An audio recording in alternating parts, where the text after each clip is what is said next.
Tesla recommends installing the wall connector charger no more than 48 inches high. They don't specify whether that's 48 inches to the top of the box or the bottom, but based on the illustration they provide, it looks like they're talking about 48 inches towards the top. So here's the cardboard template that comes with your wall connector. So we've got it set here at 48 inches to the top, which makes it about 39.5 or so to the bottom. I'm saying the bottom because we're going to put a level on this flat surface to make sure this template is level. The top is kind of rounded, so you can't level that. But so we're going to set this template in place. A stud is located right through the center of this template. So we're going to be using the center hole. Tesla says that you only need to choose one of the 3 holes and find a stud to anchor that in. So I'm going to go through the center hole in the top and the center hole in the bottom, and that should hit my stud. And level your template. Tesla says to use a 3/32 drill bit to drill through the hole into the wood on the top and the bottom, and then to use a 3/16 drill bit to drill through your mounting bracket through the same hole. Center hole for me, center hole, so depending on which hole you're using. I'm going to be coming down through the top of the box. You can come in through the bottom. You can also come in through the back of the box by drilling out one of those 2 holes. Okay, drill the holes through the box.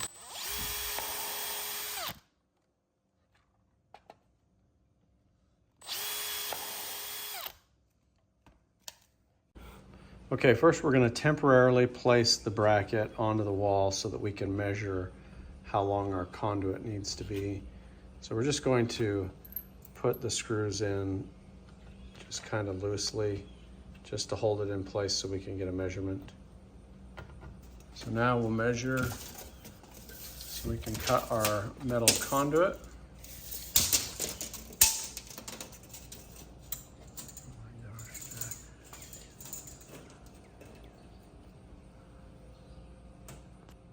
Okay, so we've added 1 inch to our measurement. We had 65 inches to the ceiling, but we're going to leave a little bit of room for the conduit to poke up through the sheetrock. So we've added 1 inch. So we're going to cut this at 66 inches with the pipe cutter.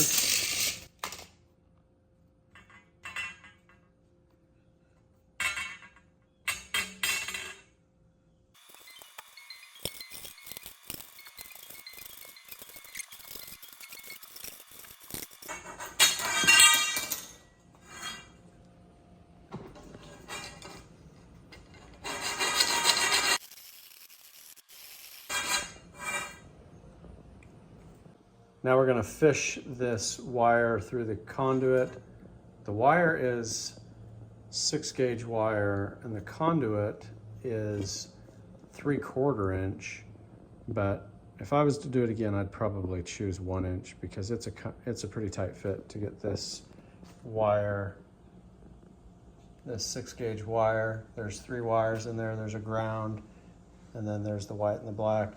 It's kind of a tight fit. 1 inch would have given us more room, but it still fits. So we're going to push the wire through the conduit.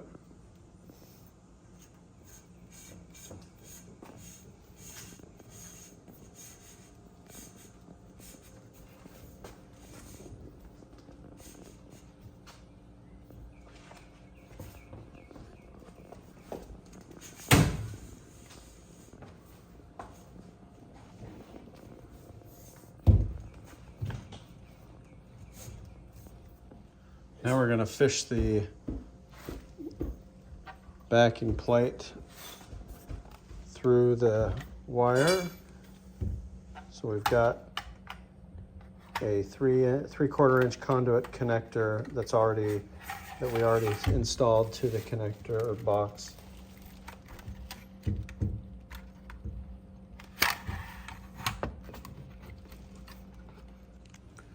Tesla includes with the kit these 2 screws for mounting the bracket to the wall. These 4 screws mount the charger itself to the bracket, 2 from the top, 2 from the bottom. This bit that fits into these 4 screws. These screws just use a Phillips bit, which is not included, even though the head of this doesn't look like a normal Phillips head. It looks kind of like a hollowed out Phillips head, but number 2 Phillips for that, and then there's a zip tie to tie the wire. There you go.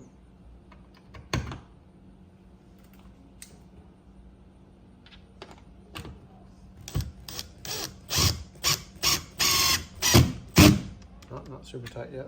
Do the top one.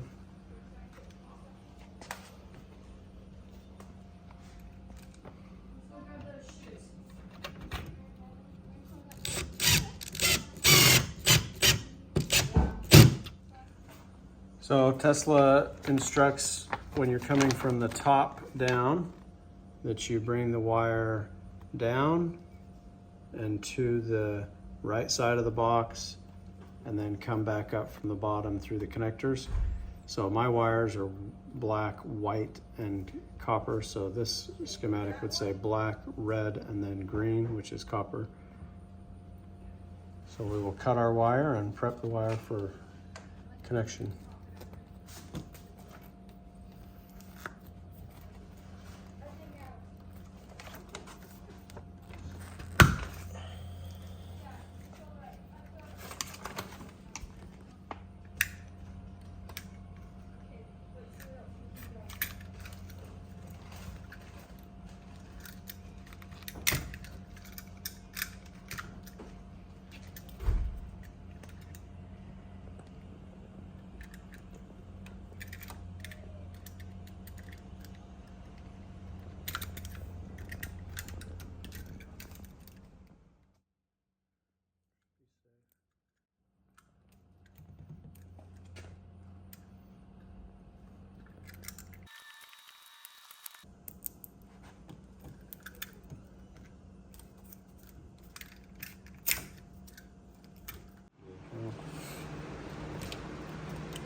Tighten them down.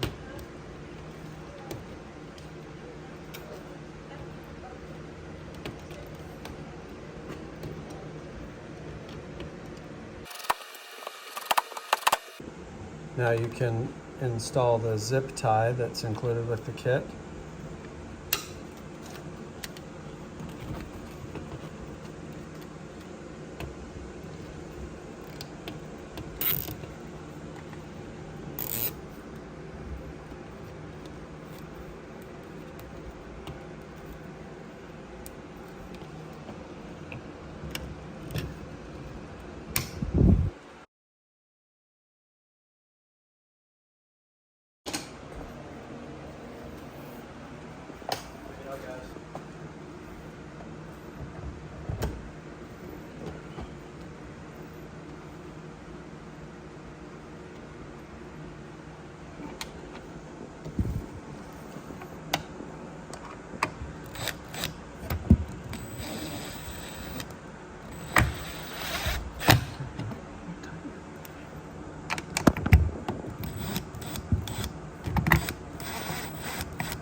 Your Tesla wall charger is going to need to be connected to your fuse panel, your breaker box, and it needs 220 volts, which is pretty considerable.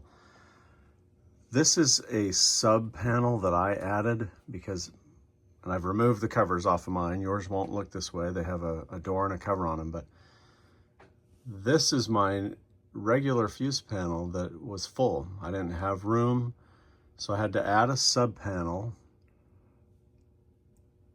I added the sub panel by removing a couple of breakers here and replacing them with a larger 60 amp breaker then I went with this heavy gauge wire, this power, over into the sub panel to power the sub panel.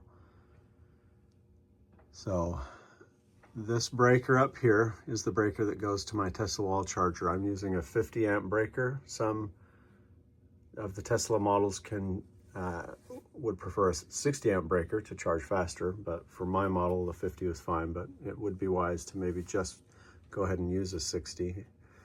So these wires come out of the breaker and go up across the wall and over to that wall, and the other side of that wall is my garage.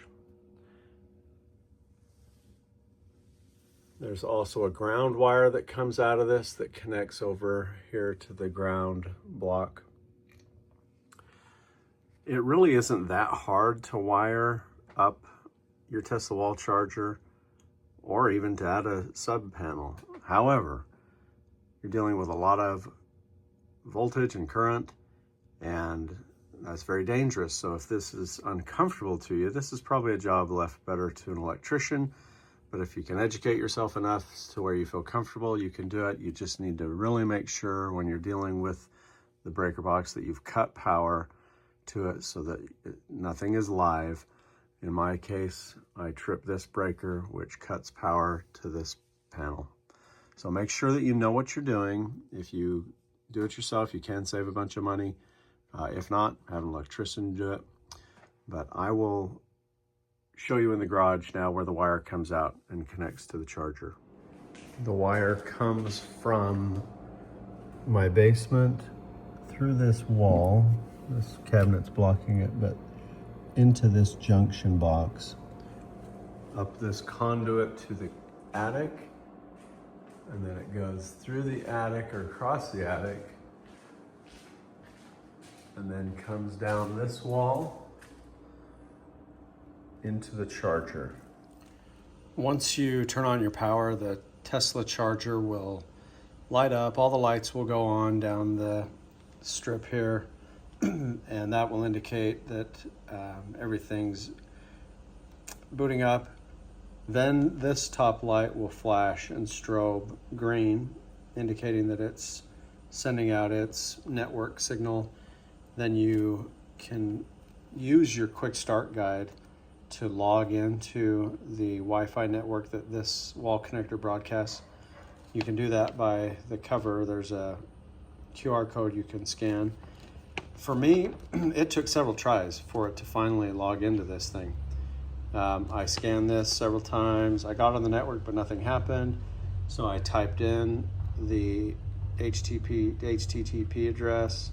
It took about 4 times before I finally got into it. And it was very simple. Once I was in there, I set up the amps. So I have this connected to a 50 amp breaker. So I selected 50 amp breaker. That automatically selected the maximum amps per charge. And there's other settings in there. You can connect it to the Wi-Fi. And then once that's set up, then you're left with this, which is a solid green light saying it's ready to charge.